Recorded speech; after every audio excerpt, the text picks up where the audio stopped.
परम मंगलमय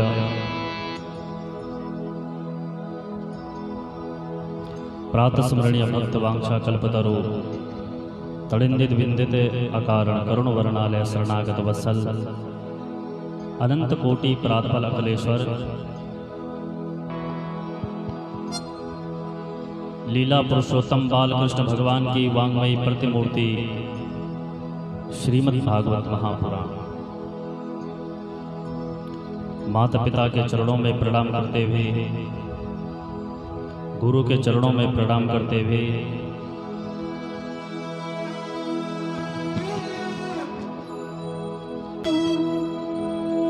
दूर दूर से पधारी मेरी भगवती स्वरूपा मातृशक्ति, बुजुर्ग जन, सहपाठी भाई बहन,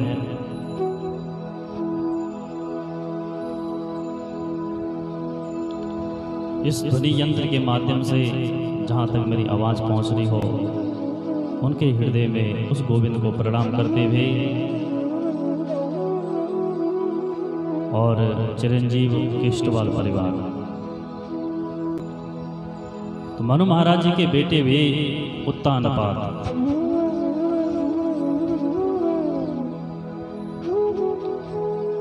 उत्तानपाद की दो पत्नियां हैं, सुनीति और सुरुचि।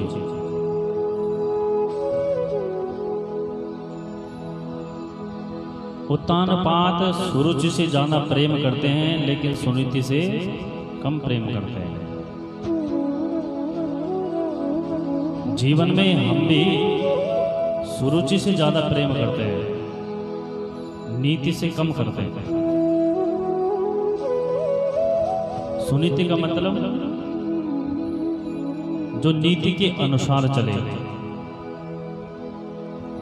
शास्त्रों ने जो हमको आदेश दिए हैं उसके अनुसार जो चले उसका नाम है सुनीति।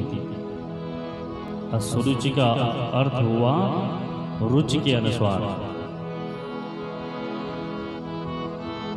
जो हमारा मन करे, मन के मुताबिक हम कार्य करते रहे, उसका नाम है सुरुचि। सुनीति का हुआ ध्रुव, सुरुचि का हुआ उत्तम। दो पुत्र। एक दिन उत्तानपाद अपने राज सिंहासन पे बैठे हुए थे। उत्तम को गोद में लेकर के प्यार दुलार कर रहे थे। इतने में ध्रुव ने देखा, तो ध्रुव ने भी गोद में बैठने का प्रयास किया। इतने में सुरुचि ने देखा कि ध्रुव गोद में बैठने का प्रयास कर रहा है। हाथ पकड़ा ध्रुव का, नीचे उतार दिया।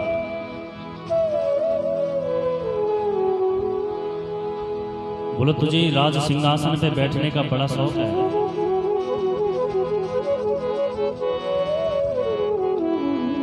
कोई बात नहीं, पिता तो एक ही है, लेकिन तो है तो मेरे सौत का बेटा।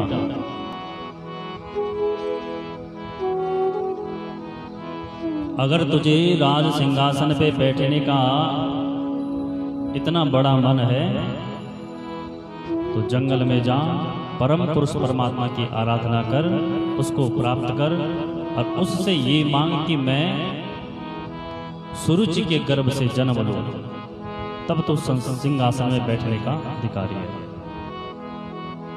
रोने लग गया ध्रुव। झरझर करके रोते रोते सुनीति के पास पहुंचा। बोला, माँ, क्या मेरा अधिकार उस राज सिंहासन पे बैठने का नहीं है? वो भी तो मेरे पिता हैं। लेकिन माँ, सुरुचि माँ कह रही है कि परम पुरुष परमात्मा की आराधना कर, उसको प्राप्त कर, तब तो उस राज सिंहासन में बैठने का अधिकारी होगा।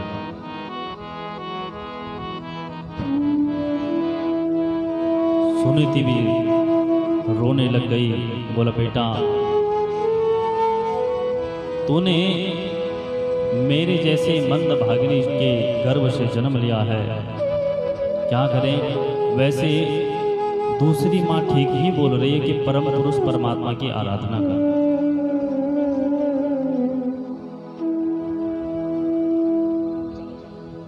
बेटा, तेरे पिताजी तो मुझे पत्नी तो रहा दूर, दासी भी स्वीकार नहीं करते।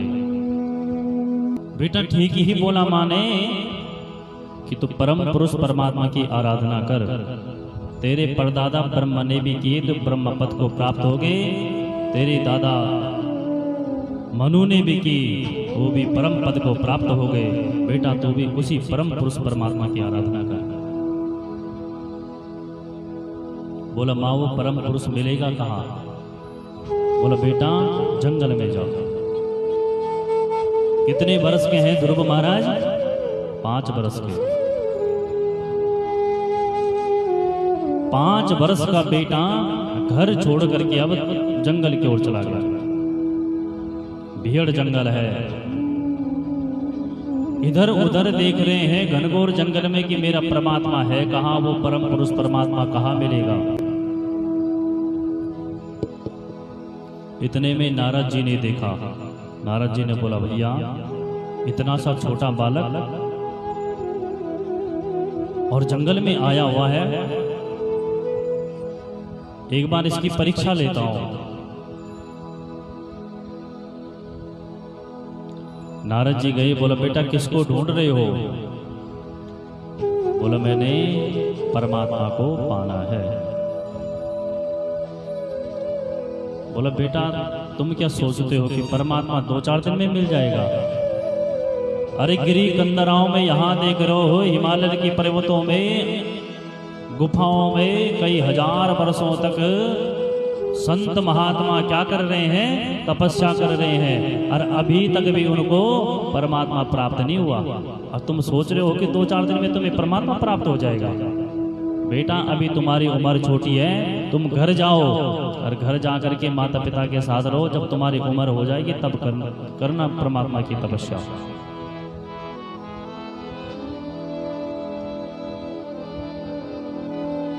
बोला नारद जी अगर तुम्हें रास्ता मालूम है उस परमात्मा का तो आप मुझे बताइए, और अगर तुम्हें मालूम नहीं है तो तुम अपने रास्ते और मैं अपने रास्ते। समझ गए नारद जी, चेला पक्का है। क्योंकि ज्यादा से ज्यादा संसार में हम कैसे होते हैं, हमारे अंदर वैराग्य कैसा आता है? मरकट वैराग्य। मरकट काय को कहते हैं? बंदर के लिए, कभी इस डाल में कभी उस डाल में मरकट वैराग्य होता है हमारे अंदर। कैसे? घर में थोड़ा सा बोलचाल हुई और उठ करके आइस बेटी पहुंच गए। बोला अब तो भैया घर में जाना ही नहीं है, बेकार है घर गृहस्थी का। जब जब देखो 24 घंटे लड़ाई होती रहती है, इसलिए घर नहीं जाना है। और छोड़ छड़ के पहुंच गए आज भी। अब होटल में बैठे रहे, वहां पे चाय पीने लग गए। थोड़ी देर में चाय पीते पीते याद आया, अरे घर में तो नाती अकेला छोड़ रखा है, मेरे बिना तो रह ही नहीं पाता है। जब तक मैं ना खिलाऊं तब तक भोजन पाता ही नहीं है। नाती की याद आई और फिर लौट करके घर आ गए। इसको कहते हैं मरकट वैराग्य। लेकिन ध्रुव महाराज जी का वैराग्य कैसा है? सतत गंगा की तरह जब तक समुद्र प्राप्त नहीं हो जाता तब तक बहते रहना। ध्रुव जी ने कहा कि भैया जब तक मुझे परमात्मा प्राप्त नहीं हो जाता तब तक मैं क्या घर नहीं लौटूंगा।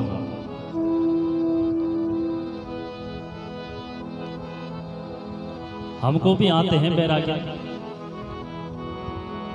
जब किसी का शरीर शांत हो जाता है उसको लेकर के हम कहाँ जाते हैं? शमशान घाट पे। और वहां पे बोलते भी हैं, बोला महाराज कितना पैसा था, कितनी जायदाद जमीन थी। अरे कल तक तो हमारे साथ बैठ करके खूब गप्पे लगा रहे थे, और साथ में क्या ले गए? खा लिया। बेकार है, कुछ नहीं, मोह माया में नहीं पड़ना चाहिए। लेकिन जैसे ही उस शमशान घाट से बाहर आए, होटल में भोजन पाया, वैसे ही नून तेल के चक्कर में फंस गए। तो बोला हमारे हृदय में भी वैराग्य तो आता है, लेकिन कैसे? बरसात की गधेरों की तरह। कि जब बरसात लगी तब जो जलाशय बंद थे जिनमें जल नहीं था उनमें भी जल आने लग गया, गधेरों में भी जल आने लग गया। और जैसी बरसात गई वैसे सब गधेरे सूखे पड़ गए। लेकिन ध्रुव महाराज जी का जो वैराग्य है सतत बहने वाला, लौट कर जाने का तो मन ही नहीं है कि जब तक परमात्मा प्राप्त नहीं हो जाता। नारद जी ने बोला अहो तेजा क्षत्रियाणाम, अरे तुम क्षत्रिय बालक हो, हमें लगता है तुम परमात्मा को ही पा जाओगे। तो नारद जी ने कहा कि भैया क्षत्रिय बालक है, घर लौटने वाला नहीं है, तो बेटा लो हम तुम्हें देते हैं एक मंत्र, 12 मंत्र दिया। इस मंत्र का जाप करना, भगवान चाहेगा तो तुम्हें भगवान मिल जाएगा। अब कौन सा मंत्र दिया? ओम नमो भगवते वासुदेवाय, ओम नमो भगवते वासुदेवाय। इसका जप करते रहे। जमुना के किनारे पे बैठ करके ध्रुव महाराज जी 1 महीना हुआ, जप हो ही रहा है। उसके बाद लगा दूसरा महीना। जैसे दूसरा महीना लगा तो अब कैथ और बेर के फल छोड़े, अब सूखे पत्ते और घास खाने लग गए। लेकिन भगवान का जाप चलता रहा। उसके बाद लगा तीसरा महीना, अब तो सूखे घास पत्ते भी छोड़े और केवल अब जल पी रहे हैं। जैसे ही जल पीकर के तीसरा महीना गुजरा, चौथा महीना लगा, 5वां महीना लगा, अब तो इन्होंने सांसों को ही अवरुद्ध कर दिया, रोक दिया। एक पैर पे खड़े हो गए और श्वास को रोक करके, और जैसी श्वास रोकी तो सारी जगत की प्राणवायु रुक गई, सब छटपटाने लग गए। ब्रह्मा जी गए विष्णु भगवान के पास, बोला प्रभु क्या हो रहा है? बोला मेरा भक्त है, मेरी तपस्या कर रहा है। विष्णु भगवान तुरंत गरुड़ पे सवार हुए और तुरंत ध्रुव महाराज के पास पहुंचे। ध्रुव ने जो छवि अपने हृदय में धारण की थी भगवान की, वही छवि भगवान की बिजली के समान ध्रुव के सामने प्रकट हो गई। जैसे ध्रुव महाराज जी ने आंखें खोली, देखा चतुर्भुज नारायण सामने खड़ा है। बोलिए लक्ष्मी नारायण भगवान की जय। आगे की देखा कि परमात्मा खड़ा है, लेकिन घर से माँ ने बोला था कि परम पुरुष परमात्मा की प्रार्थना कर, उसको पा। लेकिन माँ ने ये नहीं बताया था कि जब मिल जाएगा तो क्या करना। ध्रुव महाराज देख रहे हैं कि प्रभु सामने खड़े हैं, बोलो तो क्या बोलो, गला कंठ अवरुद्ध हो गया, कुछ बोल नहीं पाए। लेकिन भगवान का एक नाम है अंतर्यामी। वो मन की बात बहुत जल्दी से पहचान लेता है। इसीलिए तो कहा कि मन से अच्छा सोचना चाहिए। परमात्मा मन को बहुत जल्दी पहचान लेते हैं। और परमात्मा को कैसा मन पसंद है? निर्मल मन, बनावटी नहीं, निर्मल साफ। भगवान ने देखा कि ध्रुव थोड़ा विचलित हो रहे हैं, कुछ बोलना चाहते हैं, कंठ अवरुद्ध है, तो भगवान ने अपना शंख निकाला और ध्रुव के कपोलों से लगाया। जैसे ही ध्रुव के कपोलों से शंख का स्पर्श हुआ, वेद वेदांतों का ज्ञान हो गया, 18 पुराण याद हो गए, उपनिषद याद हो गए, और गाँव उठे ध्रुव महाराज भगवान की स्तुति। योऽन्ता प्रविश्य मम वाचमिमां प्रसूप्तां सञ्जीवयत्यखिलशक्तिधराश्वधाम्ना अन्यास्य हस्तचरणा श्रवणात्वगादि प्राणानमो भगवते पुरुषाय तुभ्यं। हे प्रभु, धन्य हैं आप, आपने लोहे को सोना बना दिया। प्रभु, जो मेरी वाणी अवरुद्ध थी उसको आपने चेतना दे दी। जितने भी मेरे अंग थे शिथिल थे उनको आपने अब संचालित कर दिया। धन्य है प्रभु, मैं आपके चरणों में बारंबार प्रणाम करता हूँ।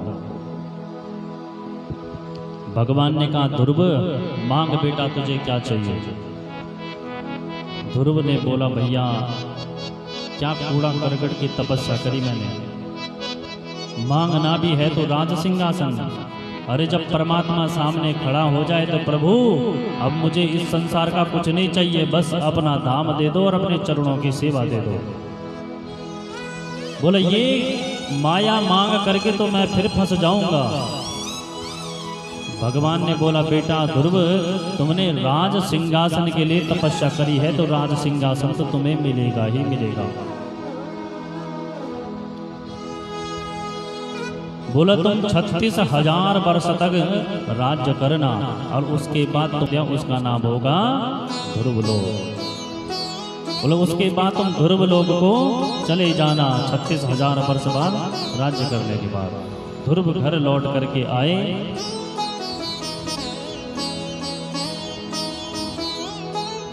सुनीत ने और सूरज ने ध्रुव को देखा तो ध्रुव ने माताओं को प्रणाम किया। 36,000 वर्ष तक ध्रुव महाराज जी ने यहाँ राज्य किया। तो ध्रुव जी के 2 विवाह हुए। एक थी भ्रमी, अब भ्रमी के हुए 2 बेटे, कल्प और वत्सर। और दूसरा विवाह हुआ वायुपुत्री इला के साथ और उसका बेटा हुआ उत्कल। ध्रुव जी के पास मृत्यु देवी हाथ जोड़ करके आएगी, प्रभु आप मेरे ऊपर कृपा कर दीजिए, समय पूरा हो गया है, मृत्यु को छूकर को तो आपको जाना ही पड़ेगा। ये होता है जब भगवान का कोई भक्त हो जाता है तो मृत्यु भी सामने से हाथ जोड़ती है।